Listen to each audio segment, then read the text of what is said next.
le a tātou Tapuaiga I le atua. O na whai atu leo e Septa, ia tali atu ia Morotakai. Aluia oe, ia e whaapoto-poto I sa iuta uma, e o iai I Susana. Ma ia ana popongi au tau ona o au. O au foi malou ngadu teine, ma tau te ana popongi I whapena. Tātou te talo mo le nganga pa ia, tātou wifo ma te talo. Ua mato iai le tau nganga ifo le la, o mato fe au mga luenga o le nei aso. O mato langona le nganga o le fia, ma le nganga o le whaftai.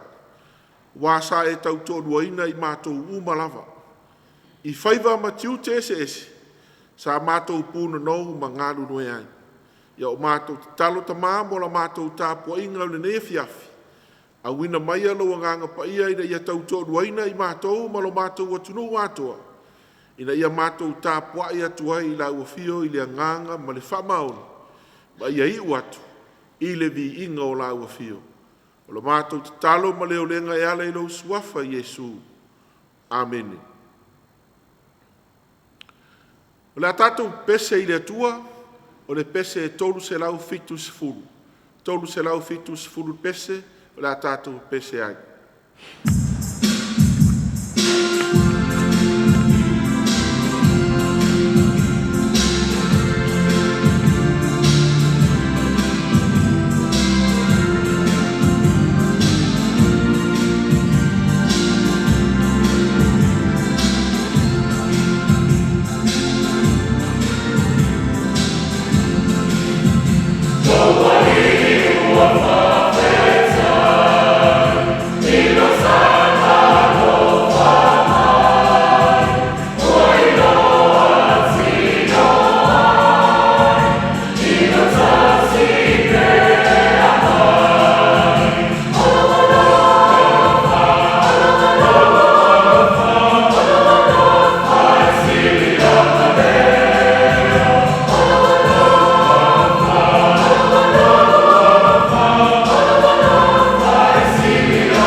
faitauina o afionga pa ia le atua.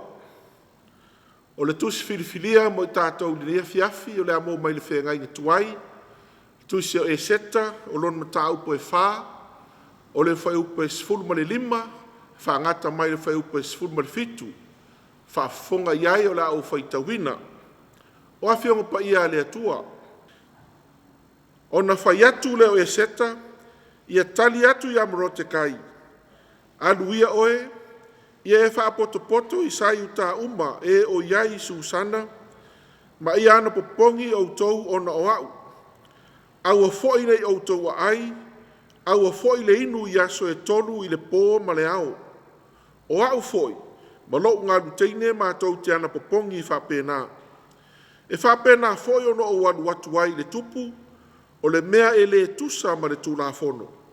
A whai o te oti ai, oti ai pe ia. O na alu ai lea moro te kai, ma na whaia o mea uma, e peo na polo ai atu ai e seta i a te ia.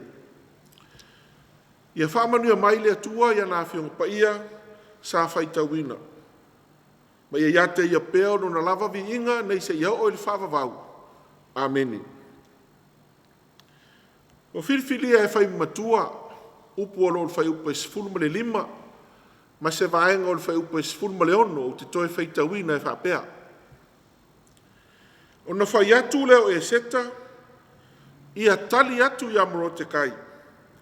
Alu ia oe, ia e whaapoto i uta uma e o iai Susana. Ma ia ana popongi au tou o na oau.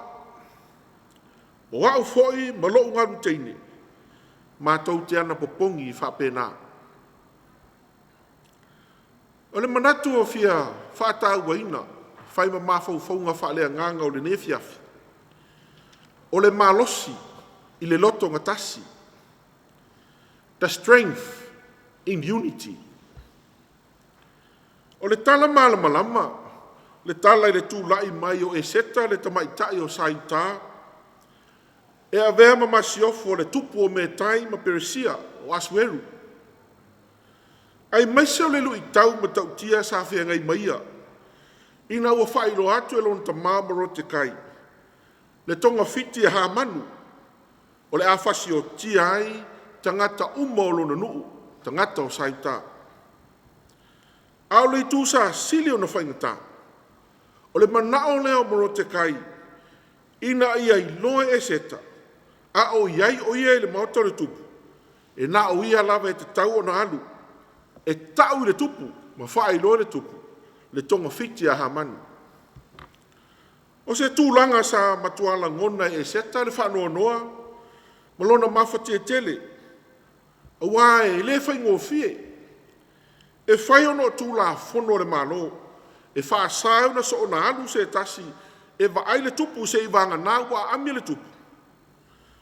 Awa o le taunu unga lava o le whasi o tia. A o le tūla whono fo e le tupu. Alu watu se tasi. Ai le i a mia mai o ia. Se i wanga nā lava le tangata e wha aloa loa i ai le tupu na to o na wha sao ina lea. Ai a whai ele ai, e whasi o tia fo. A ua tile ona popole le masi o fo e seta. Ona o lea e malama le lei o ia le mea na whai ai. E asu eru i lana masi o fo vasati. I lona leu si tai i lana whaatonunga. Ua le i loi e seta po le ale mea a whai. Pau lavala le mea sa mauti noa e seta.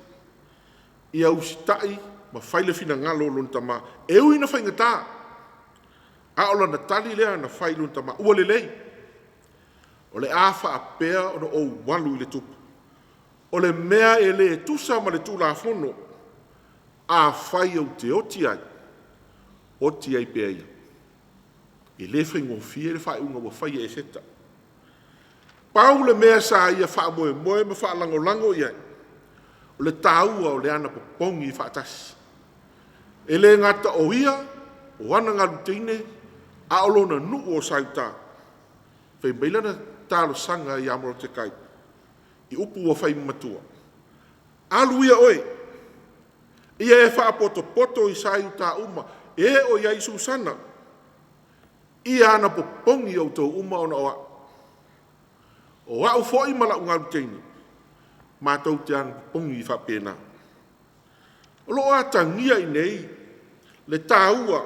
O le ana popongi i whaatasi o se whaapotpotonga. Pe o na iai le au tū o le nei aso.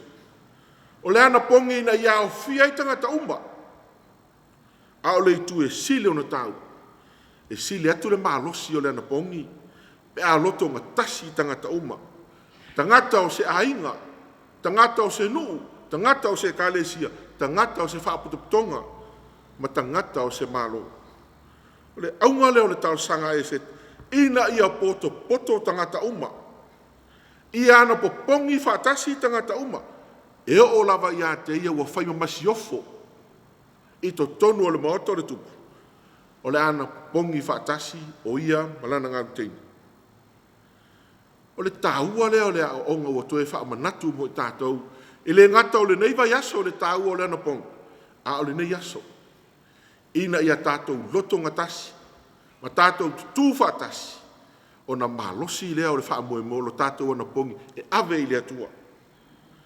A wā o le malosi lea whaatupu malosi. Sai le masiofo e seta. Nei ia mauai le loto tele. Lea nei ulama ina o atu ilu mo le tupu. Mai loa mai oia le tupu. I le ngata whai mai wā lofa ina oia. Au a wha loa loa mai le to auro le tupu ia teia. Wa wha lata atu oia ma pai le to. O na whetalai mai leo le tupu. Le masi o foe e seta. Sea ea lo mana. Sea se mea te whaatonga mai ai. O le hao lava i le vailua ina o le malo, o te avatua ia te oe. Se i whauta, le mata ngō fie, o le talo whaatasi. Ma le malosi o le loto ngatasi o tangata o matatalo. Leo au mai le tali. O talia e le tupu asueru, le maftianga sa whenga i masaita. Le ala foi le pona mōli mawina i le whai unga o le tusi lava le nei. Le oli ma le fia o le nu o saita.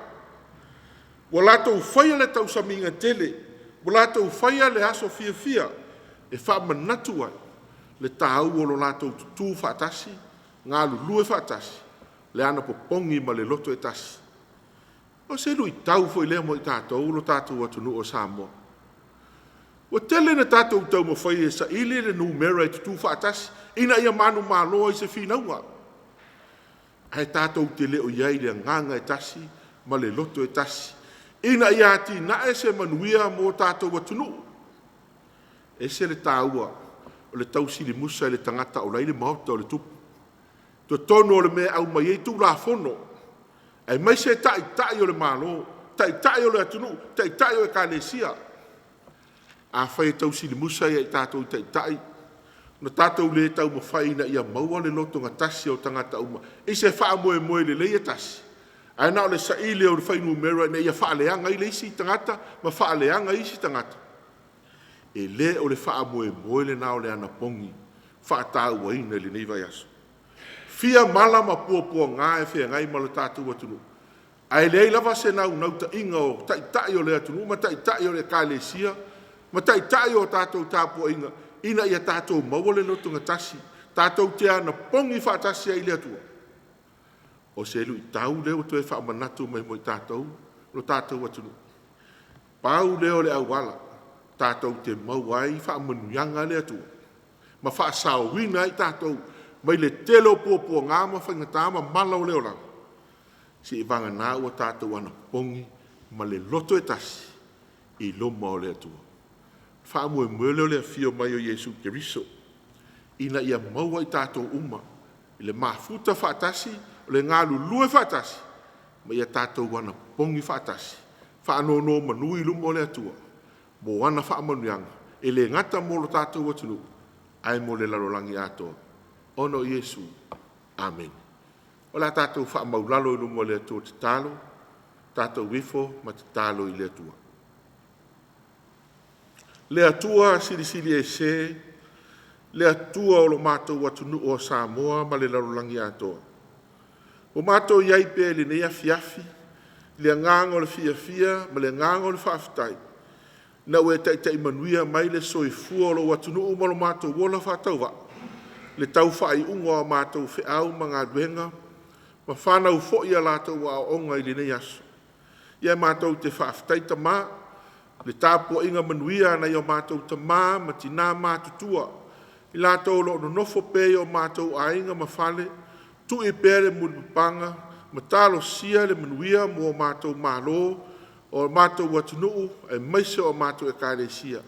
Ia mātou te whaafitai le ia me uma, a wā ua mātou mautinoa, ana le se anoa lau a fio i lau au wai mai, lou whaatasi mai mo i mātou, e le mawhai o na whaatau nuina ia mea uma, ma ua whae uina i le manuia. Ia o mātou whaaftai fo i le whaangaso longa, o fe au mga luenga ma tiute, alo mātou mālo ma le atunu, e mai se fo i a ka le isia ma whaala putonga.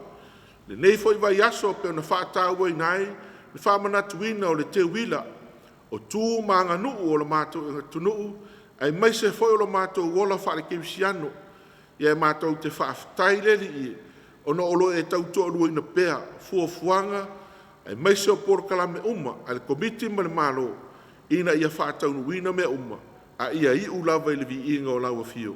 Ia e mātou te whaaftai au whionga pa ia, pe lawa na au hao fo mo i mātou, le tāu o le mātou wola ana popongi, le mātou wola te talo, ai mai se ina ia mātou whaia ma le loto e tasi, ma ia whaia ma le wha maoni, o wā olo o sila laua fio i o mātou loto taito tasi. Ia le mātou te talo e whaaftai, sili whaaftai uma, ono o loa lo pelo Iesu Keriso, ma le taulanga o le whaolotanga na ia saunia mo i mātou, o mātou mauai le ola, o mātou mauai le ola e whaavavau. Ia i laua fio pēr le vi inga o le whaamanu ma le whanetanga, nei se ia o le whaavavau. Au mātou te talo ma whaato e se tamā, e tele mano anuai o mātou se ma mātou wangasana. A mata mai lava ia i mātou e o whai matai o le mālo ma le atunu. Whai matai o e ka le sia ma Tapuaiga. Whai a tai o nuu o tai o ainga. O mātou te talo ma whato ese. Ina ia wha mangalo i mātou. Ile tele o mātou le wha maoni. Tele o mātou wola wha fōlinga i o luma. Wha mangalo i mātou. Wha mangalo o mātou whanau. O mātou ainga o mātou nu. O le atunu e meise o lau e ka le sia. Ia mātou maua le tāu o le ngālu lue whaatasi, o le whamanga loai, a ia mātou maua le lotunga tasi. Ia mātou te whaanono manua i pēi lau a fio, mō au whaamanuanga mō lo mātou asnu. Ia o mātou te talo ta mā. Whaamanuia mai lau a fio, ma whaamanu malu mai au aonga le lei. I lunga lo mātou atunu o Samoa, e mai se la mātou fō launga, o le mātou savalinga i le nei foi vaenga o le tausanga o mātou savalia. Mātou te talo e whaamanuia i o mātou taitai, whaale mālo, whaale atunu, taitai whaale kālesia, ina ia tausili musa iai mātou, o no mātou taitai tonuina, lo mātou atunu, o mātou e kālesia, o mātou nuu maainga uma, i ala o la ua fio e manui ai. Ia maua i mātou le ngona o le lotonga tasi, ma le whaamoe tasi, mātou whaalango i le musmusunga mana le nganga o lau fio. I lo fina ngalo e au na taita ina i lo mātou atunu. Ia o mātou te talo, tu nātu i lau fio. Tele lu i tau, tele whaafi tau li. Whea ngai mo lo mātou atunu. Whea ngai fo i mātunu o le lau lang. Ai mātou te lafua i atu lava mea uma. Ia o awa lelei. Ina i e pui pui, ia e malutia i mātou uma tamā. Ia o mātou te talo lava le li ie. Wani mala mani whaingtao lo whaatalitali mai la mātou whainga malanga i le nei vaenga o le tausanga. Ia mātou te talo ina e whaapeo na tau tō ruaina i mātou. Ina ia marutia e lo mātou watunu o atoa. Ia o mātou talo sia nisi o whaamoe moe a lo mātou watunu. Mai se o ana whainga whiliwhilinga. Ia iaile a nganga o lau a whio mai a pui pui mātou uma. Ia maua le toa while mu. Ia maua le toa mālie. Ia mātou maua pēr le whialufani. Ia o mātou te talo ta mā, mo le tele o tunu o laulang, whea ngai pēr mataua ma whewaiwa inga, e iai le file mu o lau a fio. Ia o nisi nā o mātou te talo. Whaatasei ma le tele o te talo lilo i o mātou roto. E mātou te fiofo i nau mātou, ina ia whaia pēr lau whina ngalo. Ai le o no le mātou whaatau anau. Ua mātou te talo, o mātou wole atu ia me uma, e ala i lo suafa Iesu. A o le manuia, o le file mu, o le alofa ma le ang le lei sili ese, o le mafutanga whai pēr, ma lau lava a fio le atua tō tasi pa ia, o le tamā le alo ma le anganga sā. I e lunga leo lo mātou atunu o Samoa. I e lunga fo o lau whanau kerisiano le laulangi atoa, ma mea uma o lau fōfuanga. Nei se iau o le whaavavau lava. Amen.